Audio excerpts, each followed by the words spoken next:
ठीक है ना। पियर्सिंग पैटर्न की बात करने वाले हैं आज हम लोग। तो ये जो पियर्सिंग पैटर्न होता है एक बुलिश पैटर्न होता है, ठीक है, एक बुलिश पैटर्न होता है। अब ये कैसा बनता है, बुलिश पैटर्न है तो कैसा बनता है? बनता है इस प्रकार कि मार्केट अगर गिर रहा हो,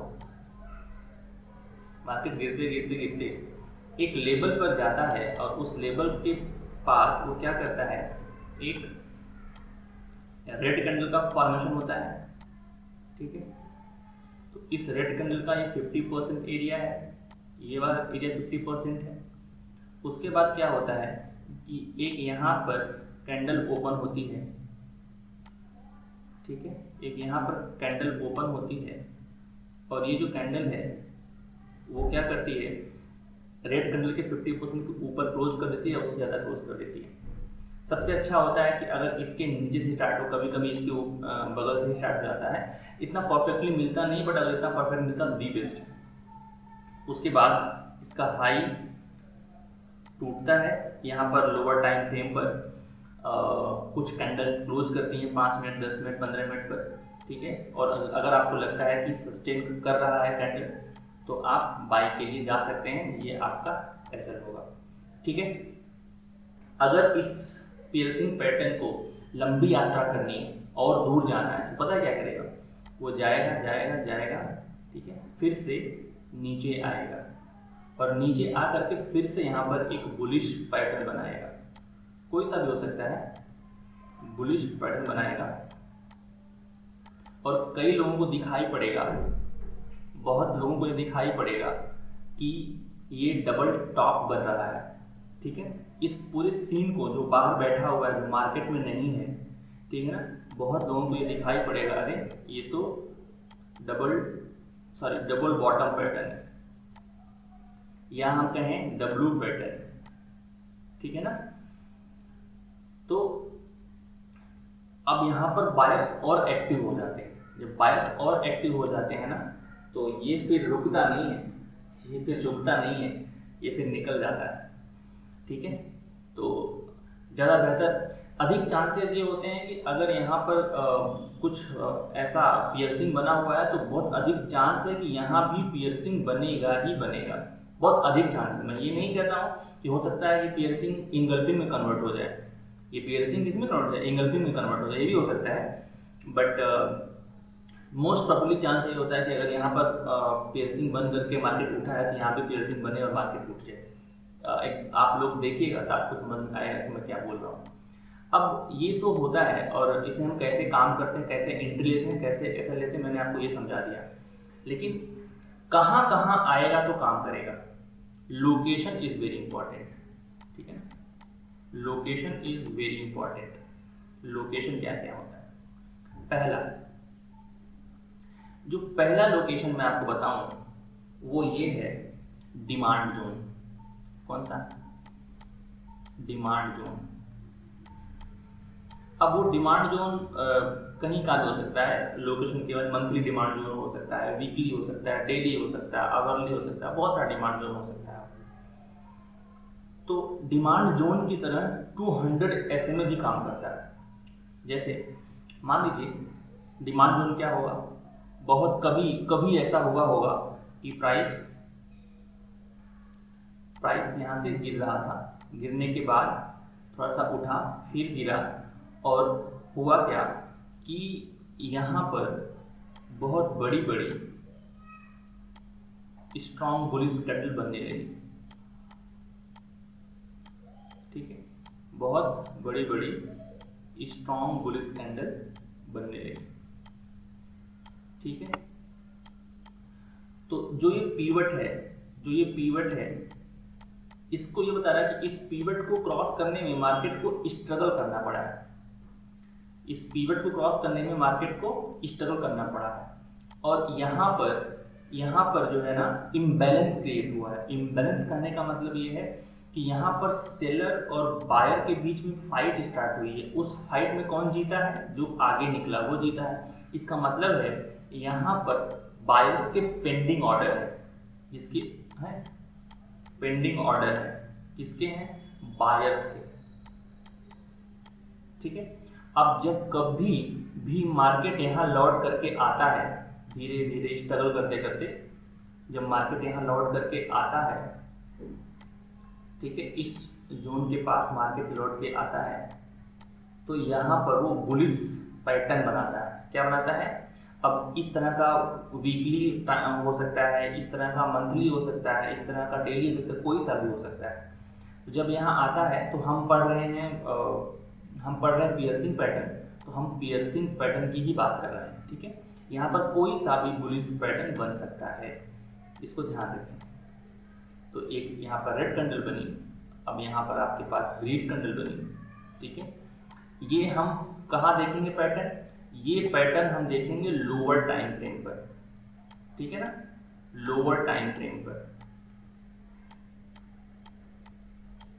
ठीक है, lower time frame. Lower time frame को आप ये समझ लीजिए कि एंट्री टाइम फ्रेम होता है, ठीक है ना, entry time frame, entry time frame. तो ये सारे जो पैटर्न है ना, डिमांड जोन हो सकता है डेली का, बट हमारा एंट्री टाइम फ्रेम 15 मिनट का होगा। डिमांड जोन हो सकता है वीकली का, बट हमारा एंट्री टाइम फ्रेम आवरली का होगा, ठीक है, या फिर 1 आवर का हो सकता है, हम ये 2 आवर्स का हो सकता है, ठीक है, 2 आवर्स से 5 मिनट ज़्यादा हो सकता है, 125 मिनट्स का हो सकता है। तो उस केस में अगर ये सब बनता है तो ठीक है, ये डेफिनेटली अगर इसके हाई के ऊपर कुछ भी सस्टेन कर रहा है तो हम यहाँ से बाइंग के लिए जा सकते हैं। ये डिमांड जोन की तरह काम करता है, ठीक है, हम आपको दिखाएंगे। उसके बाद अगर ये डिमांड जोन हुआ पहला लोकेशन, दूसरा फिर लोकेशन आता है, ठीक है, दूसरा लोकेशन आता है कि ये मान लो 200 SMA है, ठीक है ना, ये मान लो 200 SMA है, बिल्कुल फ्लैट चल रहा है, ऐसे आप देखेंगे अब चलेगा, और 20 SMA कहीं से आया, ऐसे ऐसे आता रहा, 20 SMA ऐसे आता रहा, और यहाँ पर भी वो ऐसे फ्लैट हो गया। अब यहाँ पर प्राइस सस्टेन कर रहा था, यहाँ पर प्राइस सस्टेन कर रहा था, और इसके बाद यहाँ पर क्या उसने बनाया, एक पैटर्न यहाँ पर कौन सा बना, पियर्सिंग पैटर्न बना। यहाँ पर कोई सा भी बुलिश पैटर्न बन सकता है, हम बात कर रहे हैं पियर्सिंग पैटर्न की, इसलिए बार बार पियर्सिंग बता रहे हैं, और कोई दिक्कत नहीं। यहाँ हैमर हो सकता है, ठीक है ना, यहाँ पर इंगल्फिंग हो सकता है, यहाँ पे मारोबोजू कैंडल हो सकती है, कुछ भी हो सकता है। तो इसके 50% के ऊपर क्लोज किया है तो हम मानते हैं कि नहीं ठीक है, ये अच्छा पैटर्न है और हम इसमें काम कर जाता है। लेकिन कभी कभी 50% के नीचे ही कैंडल क्लोज करती है और मार्केट ऊपर निकल जाता है, ठीक है। तो फिर जब भी हम यहाँ पर देखते हैं कि कैंडल सस्टेन करती है इस हाई के ऊपर, ठीक है ना, तो हम बाइंग के लिए जाते हैं। ये हमारे पास क्या था, 200 SMA था, ये हमारे पास क्या था, 20 SMA था, ठीक है। अच्छा, एक ये था हमारे पास एक लोकेशन, और एक लोकेशन कौन सी है, ठीक है, एक डिमांड जोन हो गया, एक ये 220 हो गया, मतलब 200 हो गया। एक हमारे पास आएगा सपोर्ट, ठीक है ना, हमारे पास क्या आएगा, सपोर्ट, ठीक है। अब मान लीजिए हमारे पास एक जोन है, ठीक है ना, एक हमारे पास जोन है, ये जोन कौन सा है, सपोर्ट जोन है, ठीक है। तो सपोर्ट कोई लाइन नहीं होती है, वो जोन होता है। यहाँ पर हमारे पास क्या है, सपोर्ट जोन है, ठीक है। अगर ये हमारे पास सपोर्ट जोन है तो क्या हुआ, प्राइस गिरता हुआ आया, प्राइस कहीं से गिरता हुआ आया, गिरते गिरते आते आते यहाँ पर उसने क्या किया, ठीक है, यहाँ पर उसने एक पियर्सिंग पैटर्न बना दिया, ठीक है ना। मैं फिर से बोल रहा हूँ, जरूरी बिल्कुल नहीं है कि पियर्सिंग पैटर्न बने, यहाँ पर कोई सा भी बुलिश सिग्नल मिलता है तो हम उसके, अगर यहाँ पर हाई पर कैंडल सस्टेन करती है तो इसके नीचे का लो लेकर के हम जा सकते हैं। वही सीन यहाँ पर भी आएगा, अगर इसको और भी ऊपर जाना है तो ये मार्केट कुछ दिन ऊपर जा करके फिर क्या आएगा, फिर नीचे आएगा। तो जब नीचे आएगा यहाँ पर भी वो एक बुलिश सिग्नल देगा, क्या देगा, बुलिश सिग्नल देगा। अब जब ये बुलिश सिग्नल आएगा या बुलिश पैटर्न कोई आएगा तो बहुत लोगों को लगेगा कि ये डबल बॉटम बन गया है, ठीक है। क्या बन गया है? डबल बॉटम बन गया। अब जैसे ही बहुत लोगों को लगता है कि ये डबल बॉटम बनेगा, जो बायर्स बता की साइकोलॉजी है, जो बायर्स बाहर बैठ करके इस चार्ट को देख रहे हैं उनको लगेगा कि यहाँ पर डबल बॉटम बन गया है, तो और भी बायर यहाँ ऐड होते हैं। एक तो सपोर्ट है, सपोर्ट के पास लोगों की साइकोलॉजी चेंज हो जाती है, सेल्स कम हो जाते हैं, और दूसरे यहाँ पर जो बायर्स बाहर बैठे हैं, जो मार्केट में पार्टिसिपेट नहीं कर रहे हैं, वो भी यहाँ पर बैठे हुए हैं, वो भी देखें तो यहाँ पर भी वो भी एंट्री लेते हैं, तो मार्केट बहुत तेजी से ऊपर की ओर निकल जाता है। ये इसके पीछे साइकोलॉजी काम करती है, ठीक है। अच्छा, तो जब हमारे पास ये हो गया है तो अब आगे देखते हैं, अब आगे क्या होता है। ये हमारे पास सपोर्ट था, उस सपोर्ट के बाद चीज़ें कुछ और निकल करके आती हैं, SR फ्लिप, ठीक है, सपोर्ट और रेजिस्टेंस फ्लिप, ये भी बात आती है। तो वो क्या होता है? SR flip, support resistance flip, ठीक है। जैसे मान लीजिए यहाँ पर एक लाइन है, ठीक है, मतलब वो लाइन में जोन में कन्वर्ट कर देता हूँ। तो ये हमारे पास एक जोन है, तो जो ये जोन है वो SR फ्लिप की तरह कब काम करेगा? मान लीजिए मार्केट कभी यहाँ पर आया था, आने के बाद वो क्या हुआ?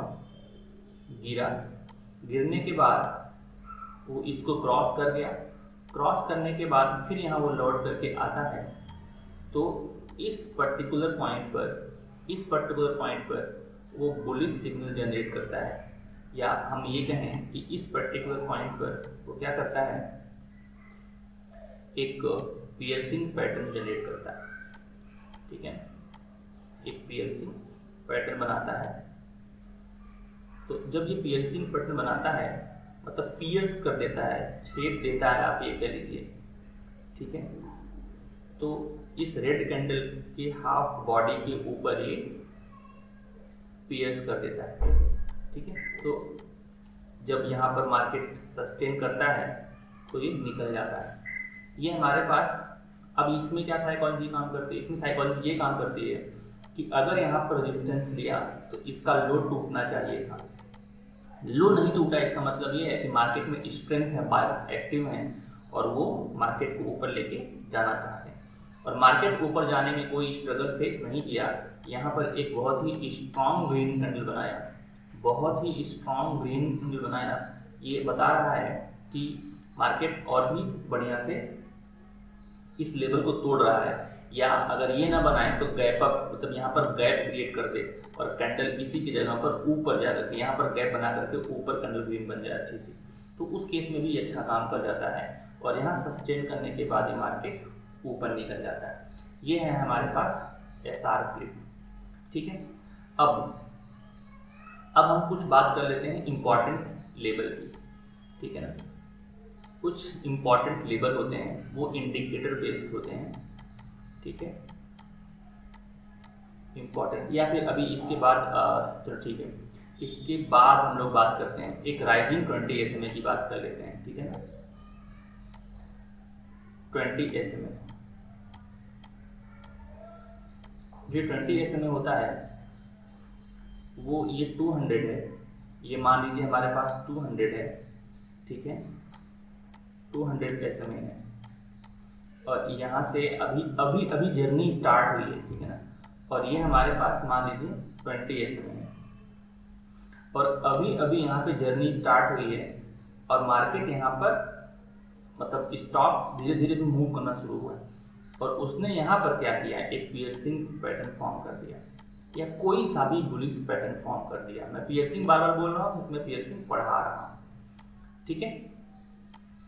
तो अब राइजिंग 20 SMA है, अभी अभी यहाँ पर मार्केट सस्टेन कर रहा था, चलना स्टार्ट हुआ है, तो डेफिनेटली 20 SMA भी 200 को छोड़ चुका है, तो इसकी मतलब ये जर्नी अपनी स्टार्ट कर चुका है, तो डेफिनेटली इसका हाई टूटने पर अगर आप ट्रेड लेंगे तो आपको सफलता मिलेगी, ठीक है। तो ये हमारे पास 20 SMA का यूज हुआ है। और हम कुछ इंपॉर्टेंट लेवल की बात अगर कर दें तो वो कैसे काम करता है, ये देखिए 20 SMA मतलब इम्पॉर्टेंट लेवल, कुछ इम्पॉर्टेंट लेवल्स। वो इम्पॉर्टेंट लेवल्स कौन से होते हैं? एंकर वीवैप होता है, ट्रेंड लाइन होता है, ठीक है, कर्व ट्रेंड लाइन होता है, कर्व ट्रेंड लाइन होता है, सीपीआर होता है, आरएसआई बेस्ड ट्रेंड लाइन होता है, ठीक है ना, आरएसआई बेस्ड ट्रेंड लाइन होती है, एटसेट्रा। और बहुत सारे लेबल्स होते हैं, इंडिकेटर बेस्ड होते हैं, वो भी अच्छा काम करते हैं, ये एक्सपीरियंस का पार्ट है तो उसमें अच्छा काम करता है। जैसे कि अगर हम बताएं आपको सीपीआर के बारे में, सीपीआर बहुत ही अच्छा पैटर्न है, बहुत रिलायबल पैटर्न है। सीपीआर क्या करेगा, यहाँ पर एक नैरो सीपीआर बनेगा। नैरो सीपीआर में आप देखते हैं, अगर आप जाके जीरोधा में अपना सीपीआर ढूंढेंगे, ठीक है ना, तो आपको इसमें बहुत सारे दिखाई पड़ेंगे। तो उस सीपीआर में क्या होगा, एक 3 लाइन होगी और इस 3 लाइन के ऊपर मार्केट सस्टेन कर रहा है, मूव करना शुरू हुआ और 20 में राइजिंग है, तो आप अगर यहाँ पर कोई बुलिश सिग्नल पर यहीं पर बना दे या यहाँ कहीं बना दे, ठीक है ना, कोई सा भी अगर बुलिश सिग्नल बना दे तो आपको एंट्री लेना चाहिए, क्योंकि सीपीआर नैरो है, इतना फास्ट मोमेंटम होगा कि आपको एंट्री ही नहीं देगा वो। और ये लोअर टाइम फ्रेम पर आप एंट्री करेंगे, ध्यान रखिएगा। इतना ये नैरो सीपीआर में इतना फास्ट मोमेंटम होता है ना कि आप एंट्री इतना आसान नहीं होती है, इतना तेजी से भागता है कि अपनी एंट्री के लिए जगह ही नहीं देगा। तो इस तरीके से चीज़ें हमारे पास चलती हैं। तो चलिए देखिए, हम लोग देखते हैं अपने चार्ट पर कुछ, हमारे पास कुछ एग्जांपल्स हैं, हम इसकी बात करते हैं, ठीक है। चलिए देखिए, हमारे पास क्या है, डिमांड जोन है। मैं पहले आपको दिखा दूँ वीकली पर। देखिए ये अभी मैं आपको जो समझा रहा था ना कि यहाँ से देखिए, ये मैं समझा रहा था कि मार्केट गिरा, ठीक है, एक मिनट, मार्केट गिरा, मार्केट गिरा, गिरा, ऊपर गया, नीचे आया, ठीक है। यहाँ पर आपके पास देखिए कुछ पियर्सिंग टाइप का ही बना पैटर्न, लेकिन ये स्टार्ट नीचे से नहीं हुआ। ये देखिए पैटर्न, इसको स्टार्ट नीचे से होना चाहिए था, लेकिन उतना अच्छा नहीं है। इसको ये मतलब आप कर लीजिए, आप ये मान सकते हैं कि ये पियर्सिंग पैटर्न नहीं है, ठीक है ना, लेकिन क्योंकि इसकी जो ओपनिंग है ना वो इसी बॉडी के अंदर ही हुई। अगर इसकी ओपनिंग थोड़ी सी इस बॉडी के नीचे भी होती तब भी हम मान लेते हैं, इस बॉडी की रेड की बॉडी के नीचे तब भी हम मान लेते हैं, ठीक है ना। तो किसी भी कारण से मान लीजिए मार्केट ऊपर गया, चलिए देखिए, और बना हुआ पैटर्न, हाँ थोड़ा सा ये देखिए बना हुआ है, ये जो दूसरा वाला बना है इसी के, ये भी लगभग ऐसा ही है, हालांकि जरा सा आप मान सकते हैं, अगर मानना है तो, मतलब कोई दिक्कत नहीं है। तो ये जो वीकली है वो नीचे आया, यहाँ से गया और ये ऊपर से क्रॉस किया। अब जो ये पैटर्न है वो डिमांड जोन है, क्योंकि यहाँ पर एक पिवट था, इसको क्रॉस करने मार्केट को स्टॉल करना पड़ा, तो ये डिमांड जोन है। किसका डिमांड जोन है, वीकली का डिमांड जोन है। अब चलिए वीकली का अगर डिमांड जोन है तो इसके 2 आवर्स पे या डेली पर देखते हैं कि सबसे बढ़िया क्या देखने को मिलता है। तो चलिए डेली पर आ जाते हैं, ठीक है ना। एक डिमांड जोन ये है, दूसरा डिमांड जोन मैं आपको दिखा दूँ, क्योंकि मैं आपको डिमांड जोन का एग्जांपल दिखाने वाला हूँ। ये देखिए दूसरा यहाँ पर देखिए, ये भी डिमांड जोन हमारे पास है, ये वीकली का डिमांड जोन है, क्योंकि हमारे पास देखिए वीकली, हमने वीकली चार्ट लिया हुआ है, ये हमारे पास वीकली का डिमांड जोन है। यहाँ पर प्राइस आया धीरे धीरे, ठीक है ना, धीरे धीरे आया, और यहाँ पर हम देखते हैं कि एंट्री टाइम फ्रेम पर कौन सा पैटर्न बन रहा है। एंट्री टाइम फ्रेम पर जो पैटर्न बनेगा उसमें देखिए कितना कमाल होगा। मैं ये 2 चीज़ें दिखाने वाला हूँ, और अगर हमारे पास राइजिंग फ्रंटे वगैरह भी दिखाई पड़ेगा तो मैं दिखा दूंगा। चलिए तो आते हैं, हमने मार्क करके रखा हुआ है, तो यहाँ पर देखिए, ठीक है, उसी डिमांड जोन से ये रिएक्शन आया हुआ है, ठीक है ना, ये रिएक्शन आया हुआ है। और ये देखिए, अब जब यहाँ से आगे निकलना शुरू हुआ तो इसका हाल देखिए, ये पैटर्न, ये आपके पास है पियर्सिंग पैटर्न, पियर्सिंग पैटर्न है, ओपन लो है, 200 SMA के ऊपर क्लोज्ड है, एक स्ट्रॉन्ग, मतलब इतना सिग्नल आपको दे रहा है। पहली बात तो डिमांड जोन से प्राइस बाउंस किया है, दूसरी बात अब ये प्राइस 20 और 200 के ऊपर है, तीसरी बात ओपन लो बना हुआ है, चौथी बात इसने इस 200 SMA को बहुत ही स्ट्रांगली क्लोज किया हुआ है रेड विंडो को फिल करते हुए। अब उसके बाद यहाँ पर प्राइस सस्टेन करना शुरू किया है और फिर आगे की जर्नी को स्टार्ट किया है, ठीक है। तो कई सारे एविडेंस मिल रहे हैं कि मार्केट ऊपर जाएगा, ठीक है। तो हालांकि बहुत, मैं बार बार ये बोलता हूँ, इस बात को एक्सेप्ट भी करता हूँ, बहुत आसान होता है बने हुए चार्ट को समझाना, लेकिन बहुत मुश्किल होता है लाइव चार्ट में डिसीजन लेना। यही एक ऐसा पार्ट है जो ट्रेडर्स को पीछे छोड़ता है, नहीं तो भाई साहब इतने खतरनाक बंदे हैं कि उसमें आग लगा देते, ठीक है ना, प्रॉफिट कमा करके। अब एक यहाँ पर देखिए, अब ये भी एक क्या था, डिमांड जोन था, मैंने जैसे आपको दिखाया था डिमांड जोन वीकली का, ये भी हमारे पास क्या डिमांड जोन है। थोड़ा सा मैं बड़ा कर रहा था ताकि आपको दिखाई पड़े। ये देखिए, तो जब ये हमारे पास, अब ये हमारे पास डिमांड जोन है, इस डिमांड जोन के पहले ये हमारे पास क्या है, यहाँ पर एक पियर्सिंग पैटर्न बना। पियर्सिंग पैटर्न से इसके हाई के ऊपर देखिए तुरंत नहीं मिला है, बट इसके हाई के ऊपर जो क्लोज है तुरंत नहीं मिला है, मार्केट यहाँ पर नीचे आया। लेकिन अब देखिए 200 SMA है, ये आपको कॉन्फिडेंस दे रहा है कि ठीक है 200 SMA, यहाँ पर ये 200 SMA डिमांड की तरह काम करता है। यहाँ पर बहुत सारे बायर्स वेट कर रहे हैं कि अगर प्राइस 200 के पास आई है तो ये अपना कुछ करामात करके ही जाएगी। तो फिर ये क्या हुआ, पियर्सिंग बना, मार्केट ऊपर गया, ऊपर जाने के बाद फिर से ये क्या हुआ, नीचे आया। नीचे जाने के बाद जैसे ही ये डिमांड जोन के पास पहुंचा, ठीक है ना, और एक बहुत ही सुंदर सा ये पैटर्न होता है, हम इसको बाद में डिस्कस करेंगे, उसने पैटर्न का फॉर्मेशन दिया। इस पैटर्न के फॉर्मेशन से यहाँ पर कई लोगों को लगा कि मार्केट में डबल बॉटम बना हुआ है, मार्केट में डबल बॉटम बना हुआ है, ठीक है ना। अब यहाँ पर देखिए एक आई price engulfing, bullish engulfing price है, और उसके बाद से एक इंगल्फिंग, उसकी फिर दूसरी इंगल्फिंग, और फिर प्राइस भागता हुआ चला गया।